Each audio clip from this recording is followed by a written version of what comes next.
Hello everyone, welcome to Momentum IS, Vishleshan, short session, concrete analysis. And in this session, we are going to start with agriculture and food management.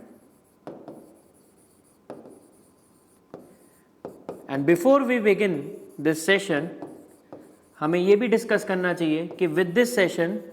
it's not only about कि we are going to stick with the prelims based questions, we are also going to cover some of the aspects कि जो हमारे mains के लिए या upcoming mains exam के लिए क्या क्या इंपॉर्टेंट एस्पेक्ट्स हो सकते हैं जो इन ग्राफ्स और इन टेबल्स के थ्रू हम एसेस करके अपने आंसर्स में इन द फॉर्म ऑफ कंटेंट में स्ट्रक्चर्ड कंटेंट में विद प्रॉपर फ्लो के साथ लिखे जा सकते हैं. So let's begin now. With this graph we can understand कि इस सेशन के साथ एग्रीकल्चर एंड एलाइड सेक्टर में हम ये डिस्कस करने की कोशिश करेंगे जो इसका ग्रोथ है इन रीसेंट टाइम्स में वो कैसा रहा है, जो कि हमें नॉर्मली लास्ट 5 ईयर के ट्रेंड का अगर जो एक यूपीएससी का बेस रहा है प्रीलिम्स को लेकर स्पेशली कि वो कैसे कवर करता है. अगर लास्ट 5 ईयर्स के एस्पेक्ट्स को देखा जाए तो हमें ये थोड़ा फ्लक्चुएटेड दिखेगा कंसिडरिंग कि एक टाइम पे ये डिक्रीज भी हुआ है एंड देन ये इंक्रीज होते हुए फिर कहीं ना कहीं नॉमिनल ग्रोथ के साथ इंक्रीज हुआ है. हाउएवर ये एग्रीकल्चर सेक्टर स्पेशली और इम्पॉर्टेंट इसलिए हो जाता है क्योंकि हमने पिछले सेशंस में भी देखा है beat in prices and inflation में हो गया, एक्सपोर्ट में हो गया. एक्सपोर्ट में स्पेशली जब कौन कौन से मेजर की क्रॉप्स हैं या फिर कहाँ पे सबसे ज़्यादा बासमती राइस जिस पे हमने बात किया था हमने पिछले सेशंस में कि कैसे इंडिया कहाँ पे मेजर जगह पे अपने उन सब चीज़ों को एक्सपोर्ट करता है, कौन से उसके डेस्टिनेशंस हैं. स्टेट ऑफ द इकोनॉमी में हमने डिस्कस किया था कि एग्रीकल्चर कहाँ किस तरह से बूम किया है खासकर कोविड-19 पैंडेमिक ड्यूरिंग दिस पैंडेमिक. तो उस वजह से ये बहुत इंपॉर्टेंट होता है कि इसका ग्रोथ एस्पेक्ट भी हम समझें, जो कि हमें सबसे पहले बात ये बताता है कि 5 ईयर्स में ये फ्लक्चुएटेड है एंड स्पेशली आफ्टर पैंडेमिक ये इंक्रीज हुआ है. इसका इंक्रीज होना बहुत ज़्यादा इंपॉर्टेंट था कंसिडरिंग कि जीडीपी के जो 3 मेजर सेक्टर्स हम जो लेते हैं उसमें agriculture and allied sector was one of the key sector जिसने जीडीपी को अगर वो स्लम्प जो डिप होना था उसको थोड़ा सा उठाए रखने की कोशिश की है. तो इसलिए इस चीज़ को आप ज़रूर ध्यान से देखना. Moving on to the next graph. Now यहाँ पे जीवीए की बात हुई है एंड ये हमने स्टेट ऑफ द इकोनॉमी में भी बात किया था कि इस टाइम पे हमारा ये इकोनॉमी का 18.8% ऑफ द जो होता है वो एग्रीकल्चर के थ्रू आ रहा है. अगर वो है याद करें तो सर्विसेज में कितना होता है 53 to 55% समवेयर अराउंड बैठता है and remaining goes to the manufacturing sector और द सेकेंडरी सेक्टर. तो यहाँ पे भी हमें एक चीज़ दिखेगा कि जो ओवरऑल वे में हमारा जीवीए है वो भी फ्लक्चुएट हुआ है एंड वो पहले बीच में एकदम से डिक्रीज हुआ था. हालांकि इसका एक बहुत बड़ा इम्पैक्ट क्या था कि ये जो डिक्रीज हो गया फिर से इंक्रीज होना है कोविड-19 पैंडेमिक के मैन्युफैक्चरिंग सेक्टर्स प्रोडक्शन नहीं कर पाए थे considering the induced lockdown and induced strict lockdown which was imposed over all sectors. However it was agriculture which was working very much smoothly and one of the cited reason जो हम देख सकते हैं कि जो $400 बिलियन का export target हमने achieve किया है लास्ट ईयर में उसका एक बहुत बड़ा कंट्रीब्यूशन एग्रीकल्चर को जाता है जिस वजह से वो ग्रोथ दिखती है. हालांकि ये डिप इसलिए दिखता है कंसिडरिंग कि तब तक में हमारे सर्विसेज सेक्टर एंड हमारे मैन्युफैक्चरिंग सेक्टर ने उसको उस हिसाब से अपना कंट्रीब्यूशन उनका बीच में इंक्रीज होने लगा था. तो ज़रूरी नहीं है कि खाली प्रोडक्शन ही डाउन जाए, ये भी हो सकता है कि जो बाकी के सेक्टर्स जो हैं यानी मेंस के क्वेश्चन के हिसाब से अगर आपसे पूछा जाए कि एग्रीकल्चर में क्या रीजंस रहे, आप ये भी बता सकते हो कि अगर प्रोडक्शन भी डाउन है, if one of the reason is production is down, आप ये भी बोल सकते हो कि बाकियों का contribution of other sectors has gone up. So due to this reason एक बहुत बड़ा वो हो जाता है कि जीवीए कब डाउन जा सकता है कब अप जा सकता है, उस अकॉर्डिंग आप अपने सारे रीजन साइड करके बता सकते हैं. Policies and other things will be the other secondary part, but primary level पे अगर हमें जस्ट अगर रीजंस बताने तो ये 2-3 बहुत की रीजंस होंगे. Now moving on to the next graph. यहाँ पे ये चीज़ बताया गया है कि जो हमारा एग्रीकल्चर सेक्टर है और उस एग्रीकल्चर सेक्टर में जो ये रीसेंट टाइम से जो थोड़ा सा बूम दिखा है वो किन किन सेक्टर्स में सबसे ज़्यादा दिखा है, और उसका सबसे बड़ा वो रहा है crops, live stock, forestry and logging and fishing and aquaculture. Now इसमें भी आपका fishing and aquaculture is one of the biggest effort maker, दो आपको यहाँ पे इसका जो कंट्रीब्यूशन है एट करेंट प्राइस वो कम दिख रहा होगा, सीइंग दिस फिगर ये आपको बहुत कम दिखेगा, वो जो ओवरऑल फेम है 18.8% जो हम देख रहे हैं। बट इसमें भी अगर प्रीलिम्स बेस्ड क्वेश्चन बनाना पड़े और फिशिंग एंड एक्वाकल्चर का हम बात कर रहे हैं, मैंने अभी कहा कि ये फिशिंग एंड एक्वाकल्चर इसलिए इंपॉर्टेंट हो गया है कंसिडरिंग जो पॉलिसीज चल रही हैं, मत्स्य संपदा योजना हो गए या इंफ्रास्ट्रक्चर से रिलेटेड इनके डेवलपमेंट पे जो हम काम कर रहे हैं, उस चीज़ के लिए ये बहुत ज़्यादा इंपॉर्टेंट बन भी गया है। प्लस फिशिंग एंड एक्वाकल्चर ने ऐसा क्या और क्या कारण है कि फिशिंग एंड एक्वाकल्चर इंपॉर्टेंट है, क्योंकि फिशिंग एंड एक्वाकल्चर जो अकॉर्डिंग टू इकोनॉमिक सर्वे में लिखा है इसने बुओयंट ग्रोथ दिया है, जो कि रीसेंट टाइम्स में क्रॉप्स के लिए कम हुआ है। तो ये एक बहुत बड़ा इंपॉर्टेंट फैक्टर बन जाता है कि फिशिंग एंड एक्वाकल्चर क्यों इतना इंपॉर्टेंट होता है। दो इनका जीवीए में कंट्रीब्यूशन जो ओवरऑल जो दिखता है, यानी अगर 10.7 लें, 5.2 लें, 15.9 होता है, then it is 17.2 and then 18.4, यानी रिमेनिंग 0.4% ऑफ जीवीए वो कहीं अदर सेक्टर से आ रहे होंगे। बट जो ओवरऑल अगर हम देखें इसके अकॉर्डिंग हमें ये दिखेगा कि सबसे ज़्यादा एफर्ट जो आ रहा है वो क्रॉप से आ रहा है, देन हमारा life stock, then forestry and logging, and lastly it is fishing and aquaculture. But fishing and aquaculture is important considering the recent policies or the intervention schemes which has been brought by government of India. Apart from this, the जो buoyant growth it is giving to the entire agriculture sector. And ये ऐसा भी हुआ है कि ये buoyant growth इसलिए भी है क्योंकि क्रॉप्स में ये रिड्यूस हुआ है एंड ये फिशिंग एंड एक्वाकल्चर में इंक्रीज होता दिख रहा है। तो ये कुछ इंपॉर्टेंट चीज़ें हैं जो क्रॉप्स में हमें ये ध्यान रखना चाहिए, एग्रीकल्चर सेक्टर में हमें ये ध्यान रखना चाहिए कि क्या किस तरह से कंट्रीब्यूट भी कर रहा है। Now moving on to this graph, इससे हमें ये पता चलेगा कि जो जीडीपी का जो कैलकुलेट करने के जो तरीके होते हैं जिसमें हमारा ग्रॉस कैपिटल फॉर्मेशन भी आता है वो किस तरह से मूव ऑन कर रहा है। एंड उसमें हमें एक चीज़ दिखेगा कि आज के डेट में भी प्राइवेट सेक्टर का जो कैपिटल फॉर्मेशन है वो आज ही ज़्यादा है, पब्लिक से ज़्यादा है। हाउएवर एक चीज़ ये भी होता है कि अगर ये ग्रॉस कैपिटल फॉर्मेशन में दोनों का सम लिया जाए, अगर देखा जाए प्राइवेट प्लस पब्लिक का, तो उसमें ये ओवरऑल वे में अगर हम देखें तो रीसेंट टाइम्स में प्राइवेट का रिड्यूस हुआ है एंड पब्लिक का इंक्रीज हुआ है, जो कि अगर कोविड-19 के हिसाब से देखा जाए तो ये रिवर्स साइक्लिकल इकोनॉमिक प्रोसेस दिखाता है कि जब इकोनॉमी डाउन जा रही है तो गवर्नमेंट अपने साइड से इंटरवेंशन लेकर सब उस चीज़ को और सप्लाई इंक्रीज करने की कोशिश करते हैं, अपने एफर्ट्स इंक्रीज कर देती है। प्राइवेट के कम अगर होता है कंसिडरिंग कंज्यूमर कॉन्फिडेंस अगर कम हो गया। कंज्यूमर कॉन्फिडेंस की अगर हम बात करें तो आपको एक चीज़ पता होना चाहिए, कंज्यूमर कॉन्फिडेंस एक रिपोर्ट भी आती है जो रिलीज करता है रिजर्व बैंक ऑफ इंडिया। मैंने पिछले के कुछ सेशंस में मैंने ये सब भी बातें की हैं कि हाउसिंग प्राइस इंडेक्स या फिर डिजिटल पेमेंट इंडेक्स, कुछ और भी इंडेक्सेस हैं जो अलग अलग ऑर्गेनाइजेशंस निकालते हैं। डिजिटल पेमेंट इंडेक्स पे तो हमने एक पूरा इलाबोरेटेड उसी एक ही सेशन में इलाबोरेटेड थोड़ा और मतलब वे में किया था, जो कि रिजर्व बैंक ऑफ इंडिया ही निकालती है। तो हम बात कर रहे थे कि प्राइवेट का gross capital formation recent time से जो ग्रोथ है वो डिक्रीज होता दिख रहा है, जबकि पब्लिक का ओवरऑल वे में अगर हम देखें तो पब्लिक का कहीं ना कहीं वो इंक्रीज हुआ है। हालांकि ये इंपॉर्टेंट अभी भी है कि प्राइवेट का जो कैपिटल फॉर्मेशन है, कैपिटल जो एफर्ट आज की डेट में भी जाता है वो पब्लिक के कंपैरिजन में बहुत ज़्यादा है। तो जीडीपी और जीवीए अगर हम ओवरऑल वे में अगर एग्रीकल्चर के साइड से देखें तो क्या क्या पैरामीटर्स हैं प्राइमरी वे में, आप वो चीज़ को ज़रूर दिखाइए, पॉइंट आउट करिए कि इकोनॉमी के अगर मेंस बेस्ड क्वेश्चन है तो आप कैसे कैसे दिखा सकते हो। जैसे मैंने कहा कि contribution of other sector has increase, production of this sector has decrease, अगर एग्रीकल्चर को डिक्रीमेंट दिखाना है। और अगर और जीडीपी के फॉर्म में अगर इसको रिप्रेजेंट करना है तो आप ये भी दिखा सकते हो ग्रॉस कैपिटल फॉर्मेशन किसका ज़्यादा है, किसका कम है, और क्या रीसेंट टाइम से किसका क्या उसमें डिक्रीमेंट दिखा है या उसमें इंक्रीमेंट दिखा है। वो आंसर के अकॉर्डिंग आप प्राइमरी रीजंस के साथ अगर दिखाएंगे तो वो और कॉन्क्रीट आपके आंसर्स प्रेजेंट कर सकता है। Now moving on to the next graph. Now this is something which is showing कि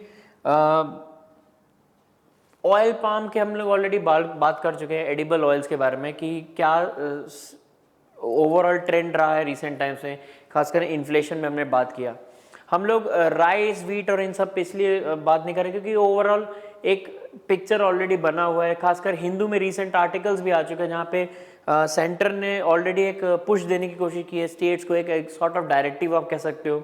वो बात कर रहे हैं कि सोन एरिया को बढ़ाया जाए पैडी का। प्लस प्रीलिम्स से ऑलरेडी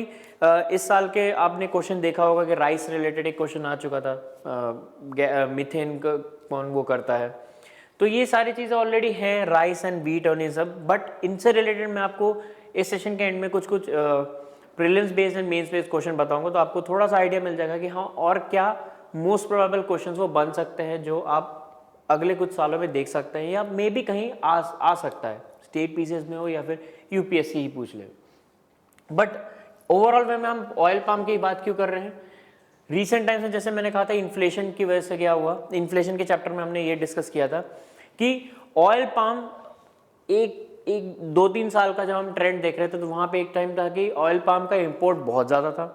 जब इंडिया ने उस इंपोर्ट को कम कर दिया, यानी सॉर्ट ऑफ बैन लगाया या कस्टम ड्यूटी बढ़ा दिया, जो भी किया, तो हमने प्रोडक्शन मतलब हमने जो इंपोर्ट किया वो तो कम हुआ, लेकिन कहीं ना कहीं इंपोर्ट ज़्यादा इसलिए रहा considering value of that volume जो हम इंपोर्ट करा रहे हैं उसकी वो प्राइस इंक्रीज हो गई थी। यानी टर्म्स ऑफ ट्रेड अगर हम कहें कि एक्सपोर्ट और इंपोर्ट के टर्म्स में, तो अगर ऑयल सीड के बारे के टर्म्स में देखें तो हम बहुत ज़्यादा डिक्रीज होता दिखा होगा।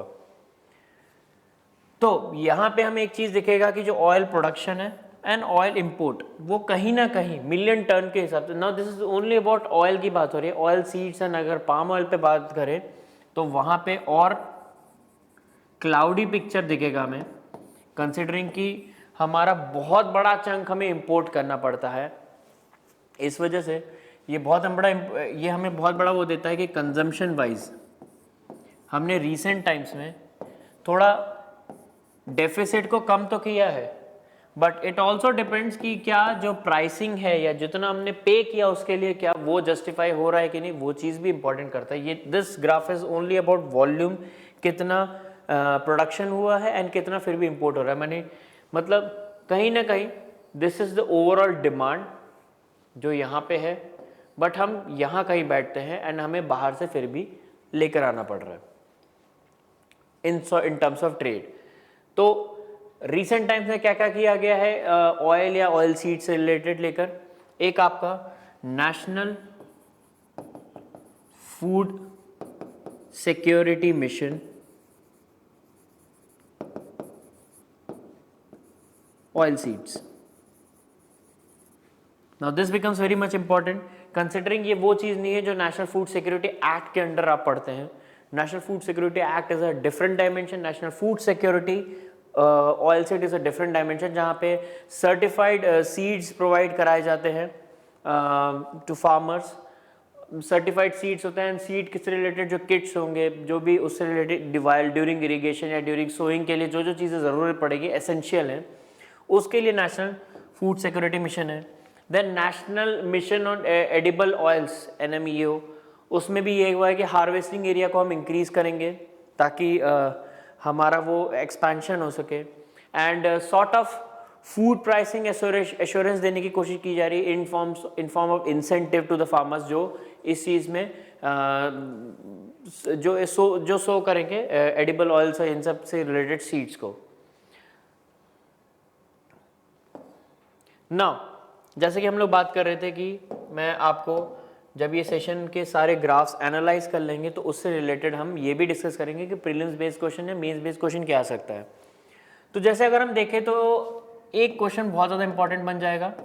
अगर टर्म्स बेस्ड क्वेश्चन देखें जाके। अगर आप रिसेंट टाइम से अगर आप पैटर्न अगर डिवाइस करने की कोशिश कर रहे हो यूपीएससी से रिलेटेड, तो समवेयर यू विल फाइंड कि जो 6 to 7 क्वेश्चंस कम से कम आपका टर्म्स बेस्ड आता है कि recently in the news is related to और इज कि मतलब ये टर्म है एंड ये किस चीज़ से रिलेटेड है, उस चीज़ पे बात होती है। जैसे बायोरॉक टेक्नोलॉजी पे आ गया था, हिस्ट्री पे आता ही है, फनम इस बार दे दिया था। तो ये अलग अलग टाइप के टर्म्स जिसको आपको थोड़ा सा ध्यान रखना चाहिए कि कहाँ कहाँ किस टाइप के क्वेश्चन आ रहे हैं। और प्रीलिम्स बेस्ड अगर यहाँ से निकालना हो तो मैं बताऊँगा कि वायबिलिटी प्राइस एक बहुत बड़ा और एक इम्पॉर्टेंट टर्म बन जाता है जो प्रीलिम्स बेस्ड आपको पता होना चाहिए। एंड ये किससे रिलेटेड है, तो अगर आपको कोई भी ऑप्शन दिए रहे, आपको ये पता होना चाहिए कि अगर इनमें से किसी एक में भी पाम ऑयल या एडिबल ऑयल से रिलेटेड कुछ भी है तो you need to mark that answer any how in any case, ये ABCD जिसमें भी ऑप्शन में आता है। इन एडिशन टू दिस अगर कुछ यूपीएससी अगर अपने पुराने, इस साल तो वैसे इस साल दिया नहीं है इन्होंने, बट अगर ये अपने 1-2 साल पुराने वाले ट्रैक रिकॉर्ड पे वापस चले जाए तो वहाँ पे ये पूछ सकते हैं कि जैसे मान लीजिए कि अगर कॉस्ट ओवर बेनिफिट का मतलब हो गया कि अगर किसी क्रॉप का MSP कुछ ऑलरेडी डिसाइडेड है एंड उसमें फार्मर्स को कुछ कॉस्ट मिल रहा है, मतलब कुछ कॉस्ट लगता है ऑलरेडी, तो ओवरऑल वे में कितना जाता है। तो जैसे नॉर्मली तो हम कहते हैं कि जो cost of committee on doubling farmer income, या जिसने भी मतलब MS स्वामीनाथन कमेटी जिन्होंने प्रॉपरली MSP के लिए कुछ बताया है कि हाँ ये 1.5 टाइम्स ऑफ द कॉस्ट होना चाहिए, वैसा हर क्रॉप्स के लिए होता नहीं है। और अगर हम इस तरह से देखें कि कॉस्ट ओवर बेनिफिट इनमें से हाईएस्ट किसका है, किस स्पेसिफिक क्रॉप का, जैसे अगर मैंने ऑप्शन दे दिया राइस, देन मैंने दे दिया बाजरा, मैंने दे दिया आपको ज्वार, या फिर मैंने दे दिया रेपसीड, तो इसमें से हाईएस्ट किसका है? अगर आप इकोनॉमिक सर्वे को पकड़ें तो ये समवेयर अराउंड रेपसीड का होगा, ये समवेयर अराउंड 100% होता है। मान लीजिए कि अगर इस पे वो दे MSP जो जा रहा है, मान लीजिए अगर इसका कॉस्ट आता है 80 रुपीज़, तो गवर्नमेंट 160 रुपीज़ प्रोवाइड कर रही है in the form of MSP। अच्छा, rape seed is not the only one which is having the highest 100% के अराउंड कॉस्ट ओवर बेनिफिट है। There is one more crop and which is that is wheat. Wheat भी अपने आप में एक बहुत बड़ा वो है जिसके पास 100% कॉस्ट ओवर बेनिफिट फार्मर्स वक्त जा रहा है। वायबिलिटी प्राइस क्या होती है? Viability price is sort of price assurance, जिसकी मैंने अभी बात की, सॉर्ट ऑफ MSP है एंड सॉर्ट ऑफ, जैसे शुगर केन के लिए हम लोग FRP यूज करते हैं, फेयर एंड रिम्यूनरेटिव प्राइस, वैसे viability price palm oil and oil seeds के लिए टर्म यूज होता है। इसके अलावा अगर हमें मेंस बेस्ड क्वेश्चन अगर हमें कुछ देखना है या मेंस बेस्ड रिलेटेड कुछ और चीज देखनी है जिसपे या फिर अगर कमिटी किसी चीज के बारे में डिस्कस करना हो आपको मेंस के आंसर्स में कि committee on doubling farmer income, तो आपके कौन कौन से क्रॉप डाइवर्सिफिकेशन जिस पे सबसे ज़्यादा बात की गई है जो उस कमिटी ने बताई है, one is dairy, the other is poultry, fisheries. तो ये सारे पॉइंट्स अगर आप मेंस में अपने ऐड करें कि क्रॉप डाइवर्सिफिकेशन के अलावा क्या क्या चीज़ पे फोकस रखा गया है मेंस के लिए, आप ये पॉइंट्स ऐड कर सकते हैं। इन एडिशन टू दिस अगर और कुछ अगर मेंस बेस पूछा जाए कि क्या प्रमोशन हो रहा है, क्या ऑयल सीड से रिलेटेड क्या प्रमोशन किया गया है, तो ऑयल सीड से रिलेटेड आप कुछ कुछ पॉइंट्स ऐड कर सकते हैं, जैसे वायबिलिटी प्राइस आप ऐड कर सकते हैं, national mission on edible oils NMEO की बात करिए जो कि बहुत इंपॉर्टेंट हो जाता है। अगर एडिबल ऑयल से रिलेटेड ये कहा जाता है कि प्राइसिंग या फिर इंपोर्ट का इशू क्यों आया है, तो आप इन्फ्लेशन वाला सेशन एक बार फिर से चेक करिए और वहाँ पे ये देखिए कि पता आपको दिखेगा कि वॉल्यूम अगर डिक्रीज हुआ है लेकिन ओवरऑल प्राइसिंग इंक्रीज होने की वजह से इंपोर्ट कवर कहीं ना कहीं इफेक्ट होता है, तो प्राइसिंग इशू एक बहुत बड़ा इंपॉर्टेंट रह गया। In addition to this national food security mission oil seeds की बात कर सकते हैं जिसपे आप वो मेन्स आंसर्स में, because palm oil has become an important aspect considering कि इंडिया ने जब भी रिसेंटली मलेशिया के साथ थोड़े बायलैटरल रिलेशंस अफेक्ट हुए एंड मलेशिया इंडोनेशिया ये ऐसी कंट्रीज हैं जो बहुत ज़्यादा पाम ऑयल वो करती हैं, उनके जोग्राफिकल एस्पेक्ट्स भी और बहुत इंपॉर्टेंट बन जाते हैं कंसिडरिंग अगर आप GC लियोंग जैसे बुक्स पढ़ रहे हो तो वहाँ पे भी बहुत ज़्यादा इंपॉर्टेंट बन जाते हैं कि पाम ऑयल्स उन कंट्रीज़ में ज़्यादा इतना फ्रूटफुल क्यों उनका प्रोडक्शन रहा है, वो भी बहुत ज़्यादा इंपॉर्टेंट बन जाता है। गवर्नमेंट ऑफ इंडिया के इंटरवेंशन, मैंने कहा कि हाँ पाम ऑयल से रिलेटेड आप बात कर सकते हैं। तो ये सारे कुछ इंपॉर्टेंट पॉइंट्स हैं जो मेन से रिलेटेड आपको देखना चाहिए। देन अपार्ट फ्रॉम दिस, अगर प्रीलिम्स रिलेटेड अगर कोई और क्वेश्चन अगर देखना हो तो कि आप वो देख सकते हो CAGR, compounded annual growth rate कैसा रहा है। ऑयल सीड से रिलेटेड आप बता सकते हो कि ऑलमोस्ट लास्ट 6 to 7 ईयर्स में ये ऑलमोस्ट 35 to 36% ग्रो हुआ है। कहीं ना कहीं गवर्नमेंट पॉलिसीज़ को आप थोड़ा वो कर सकते हो कि ये एक बहुत बड़ा रीज़न रहा कि जिसकी वजह से ये ग्रोथ हमारा रिसेंट टाइम से दिखा है। However it has been unable to meet the overall demand of the country. तो ये सारे कुछ चीज़ें इंपॉर्टेंट पॉइंट बन जाएंगी अपने आप में। सो with this we end this session, and for exploring our courses which are coming recently in our through our, you can check all the details from our website, be it for PSR optional, history foundation. Like PSR foundation course is starting from 16th of August of next month, that means history foundation course is starting from 16th of September. And there are more such type of courses which are available there, and you should really look out for the same. And apart from this, you should also check our YouTube channel for exploring more